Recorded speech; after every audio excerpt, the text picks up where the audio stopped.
So Tasha and I met on Christian Mingle, which is a dating website.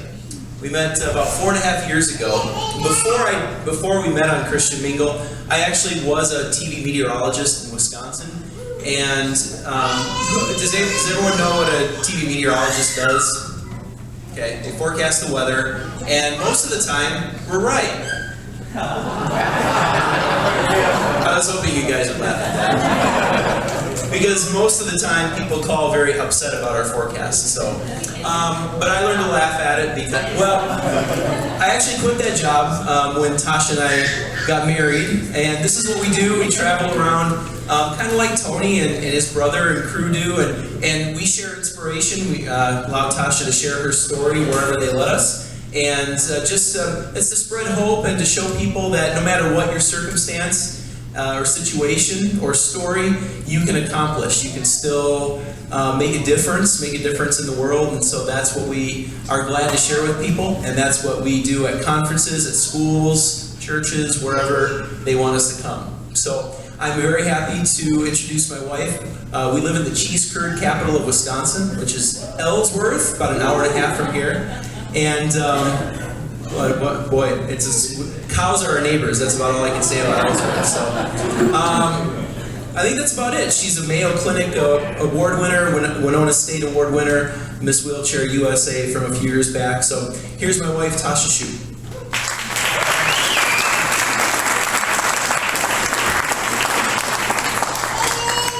Well, good morning. Good morning. Isn't he so cute?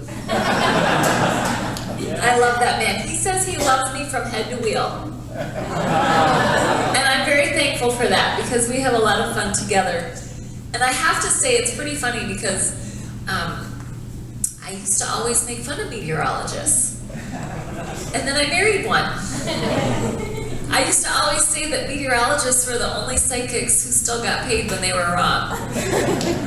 Still got to keep their job. So, but in his defense, after I met him, he actually is reliable.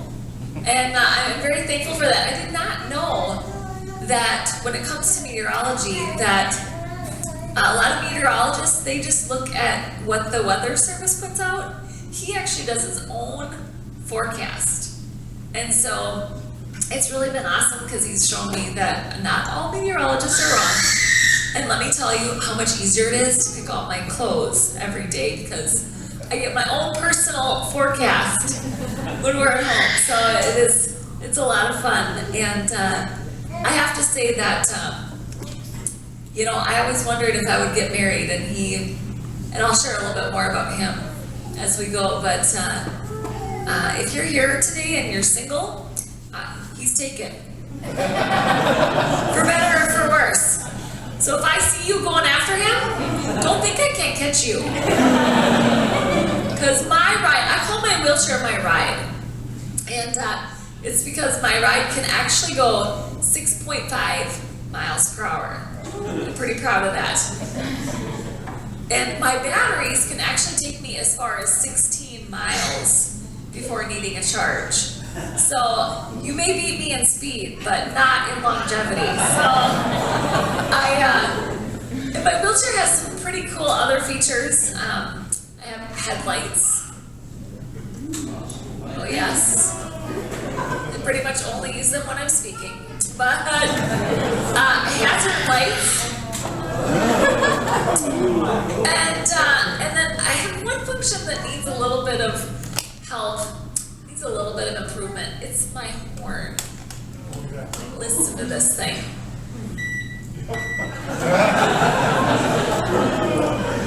I have sneezes that are louder than that.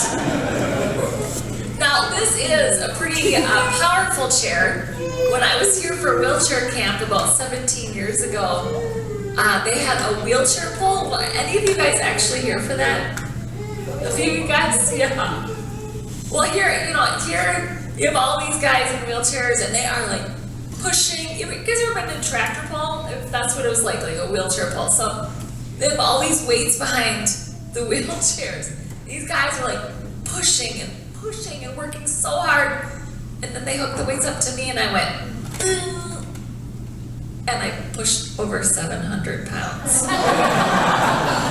So this is a pretty cool wheelchair. I was afraid I was going to break it with all the weight behind it, but still worked afterwards. So I like my ride, but this has not always been a part of my life. There was a time in my life when I didn't need a ride. I didn't need a wheelchair. Growing up, I was just a happy-go-lucky, normal teenager who had full use of my very tall body. You can see these pictures up here. I played volleyball, basketball. I also worked at my parents' grocery store stocking shelves. I was also a cashier. And I had a huge passion for music and theater. My family, my dad is an extremely good singer, and so I was just hoping that I would gain a little bit of his talent.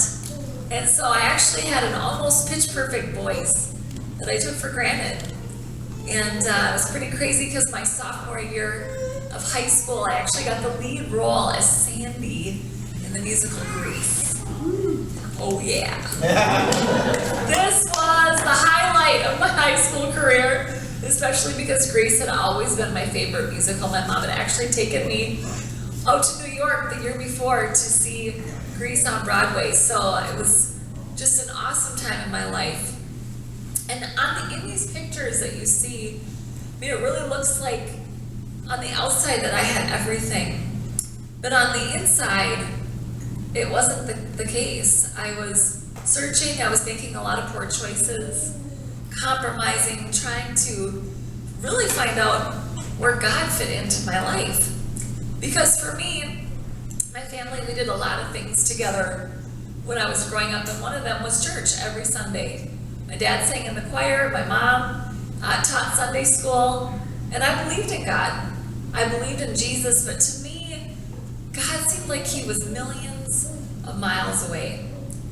And I honestly thought that all he cared about was whether I was in church on Sunday morning. I could be out partying the night before, but as long as my backside was in that pew on Sunday morning, I thought God and I were tight. I had a lot to learn.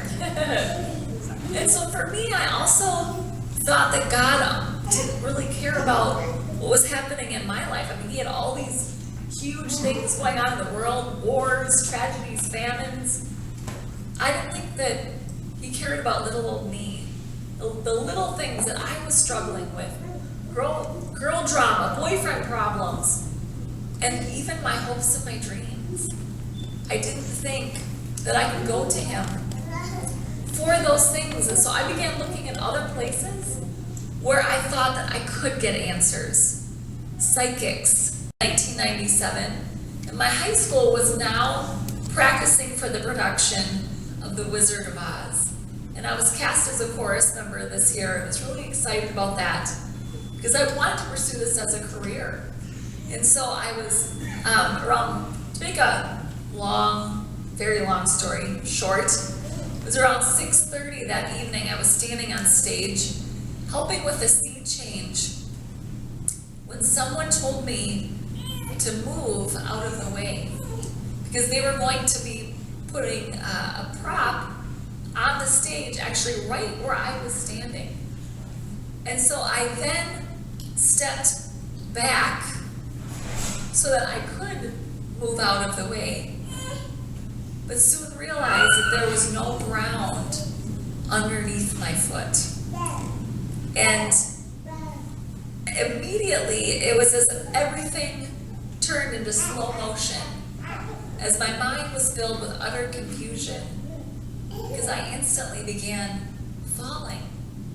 And within seconds, I went from standing upright on the stage to lying in the fetal position in the basement of the theater. And as I was confused, you probably are confused yourself as to what just happened. What I found out later was that they had just taken the cover off of the trap door on stage. And because they were going to be using it in the scene that we were going to be rehearsing next. But the catch, nobody told me. This is the first time that I've actually been helping with this scene change, and so I had no idea really what was happening. But the damage was done. And the end result was that I actually fell 16 feet, landing on the back of my head with my body bouncing on the floor, ending up motionless. And the craziest part of it all, I never lost consciousness. So I remember every detail of this happening. I heard my skull crack against the stone floor, followed by the vertebrae snapping in my neck. And with my full 6-foot frame coming down, landing on that broken vertebrae, it forced it to go directly into my spinal cord, nearly severing it. And as I was brought by ambulance and then airlifted to St. Mary's Hospital in Rochester, I was extremely frantic because I knew I couldn't move, I knew I couldn't feel my legs, but I always thought I was invincible, right? You know, I'm 16, I'm Tasha Schuh, whatever it is, I'll get myself out of it. And have you guys ever said that before? Well, when I got to the hospital, the doctors did all their examinations, and then they began using these words that only confirmed the fears that I was feeling when I was lying in the basement of that theater. They began using words of wheelchair, spinal cord injury, quadriplegic, and the worst, you will never walk again. And when I heard those words, I was devastated. I was devastated because every dream that I had included walking. I could not imagine my life sitting in a wheelchair. And so I wanted to die. In that moment, I thought, I've had 16 good years. It'd be best if my life ended now. Well, 3 days later, I almost got that wish. I had a 16-hour neck surgery where the doctors fused together my vertebrae in my neck.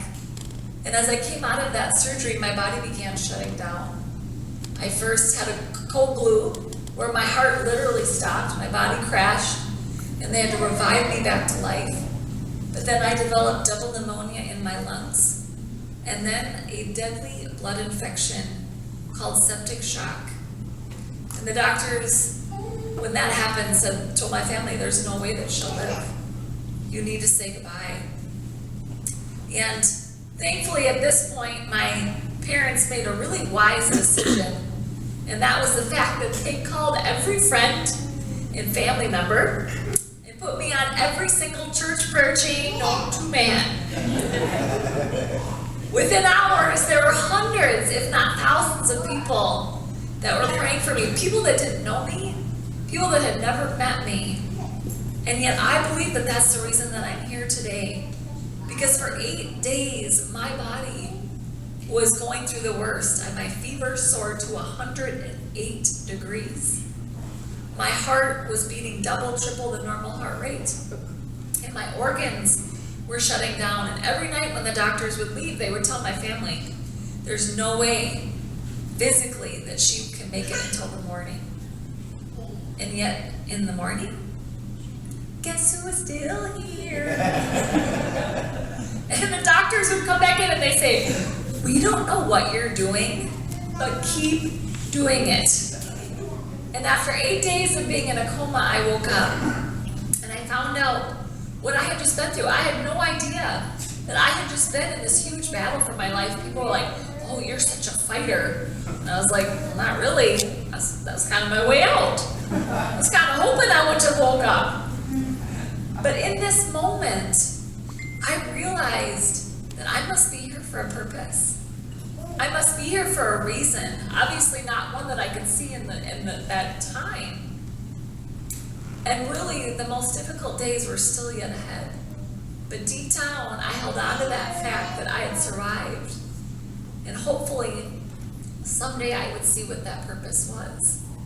And so it was here where I actually was moved to the rehab unit, where I spent 5 months trying to learn how to use a body that no longer did what it had done for me for the first 16 years of my life. And I was also trying to put the pieces back together in my life. My parents' marriage was falling apart. My boyfriend broke up with me. And my best friend only came to see me twice. And it was a very, very lonely time where I felt that nobody could understand what I was going through. And independence was also seemed so far away. The doctors diagnosed me as a C5 quadriplegic, which I'm in company this morning that knows a little bit of what that means, but for those of you that don't, it means that I can move my head, my neck, my shoulder muscles, my bicep muscles, and my deltoid muscles. Now, well, I'm holding out the microphone here, but I was thankful that I at least could still do the chicken dance. It's very important when you live in Wisconsin. It's almost a wedding icon, so you don't get into a wedding dance unless you know do the chicken dance. So I was thankful for that, but I would never again move my 10 fingers. All my fingers are paralyzed. I would no longer be able to get dressed on my own. I would no longer be able to get out of bed on my own. And when I looked at my life, I grieved. I grieved for all that I had lost. I was sad, I was depressed, which I know is only normal. But as I got out of the hospital, this man called my mom. His name was Bob Bardwell. And he told my mom about this wheelchair camp. My mom's like, you should go. I'm like, I'm not going. I'm not going to no wheelchair camp. Now keep in mind, I'm from a very small town. My vision of a wheelchair camp was nothing positive, nothing good. But I still lived under my mom's roof as I moved home, and she said, you're going. And so she forced me to get in the van. We got down here, and I'll tell you, it changed my life. I've never been the same since being here, because I got to see that my life wasn't over, that I could still do so many things, but yet I had a choice. I easily could go home and feel sorry for myself, staring out a window wishing that my accident hadn't happened, or I could move on. And when I came here, I saw that I still could have a good life, that I could still move on and enjoy my life as I was seeing all these people in wheelchairs doing that very same thing. And so I really came to that crossroads where I made a choice, where I was going to stop focusing on what I had lost and start focusing on what I still had. And that was my life. I was here. I had my mind, which having a fever of 108 degrees, easily could have had, should have had brain damage. Now, some of people that really know me might say that I still have brain damage, but I don't. And my family that stood by me, and all these things, because when you have a tragedy occur, it's so easy to focus on all that you've lost. But when you start focusing on what you have, is what can change just the way you live. It can change so many things. But I still needed hope. I still needed faith. And for me, I was really mad at God when this happened, because I had grown up, like I said, in church, and people told me, God has a good plan for your life. Well, I'm like, what about me? I think for the rest of my life was, can I still get married and can I still have children? That's all I wanted to know. And I waited. This man, I prayed for. This man, my mom was like, I shared this with a few of you yesterday. My mom was getting nervous as I was getting older, because I was 32 when I got married. And my mom said, you're too picky. What you want doesn't exist. And I'm like, he's out there. Why would I settle just because I'm in a wheelchair? I don't want to settle. God has somebody good for me out there. Somebody that will love me for who I am. And that is this man. Now, our first date, I was 15 minutes late for because I was scared. I actually was going to cancel. But I'm so thankful that I didn't, because our first date was 6.5 hours long of talking, and I just knew that he was special, and that He does. He loves me for who I am. He's my greatest encourager. In August, we'll have been married for 3 years. He is not my caregiver. I still have my same caregivers that come in at home. He